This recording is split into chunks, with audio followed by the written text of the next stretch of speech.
தமிழ் சினிமாவில் 90களில் கலக்கி வந்த முன்னணி நடிகைகளில் ஒருவர் நடிகை கௌசல்யா. முரளி, விஜய், கார்த்திக், பிரபுதேவா என பல முன்னணி நடிகர்களுக்கு ஜோடியாக நடித்து பிரபலமானவர். சன் டிவியில் ஒளிபரப்பாகி வரும் சுந்தரி சீரியலில் பல வருடங்களுக்கு பிறகு நடிக்க வந்துள்ளார். இவர் இப்ப வரைக்கும் திருமணம் செய்து கொள்ளாமல் தான் இருந்து வருகிறார்.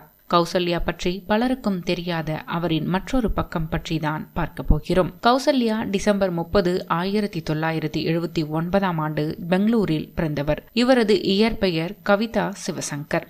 கௌசல்யா 1996 வெளியான மலையாள திரைப்படமான ஏப்ரல் 19 பாலச்சந்திர மேனன் அவர்களால் அறிமுகப்படுத்தப்பட்டார். அடுத்த ஆண்டு அவர் தனது முதல் தமிழ் படம் காலமெல்லாம் காதல் வாழ்க திரைப்படத்தில் நடித்தார். பல வெற்றிகரமான தமிழ் மற்றும் மலையாள திரைப்படங்களில் நடித்திருக்கிறார். பூவேலி திரைப்படத்தில் அவரது நடிப்பிற்காக சிறந்த நடிகைக்கான பிலிம்பேர் விருதையும் பெற்றுள்ளார்.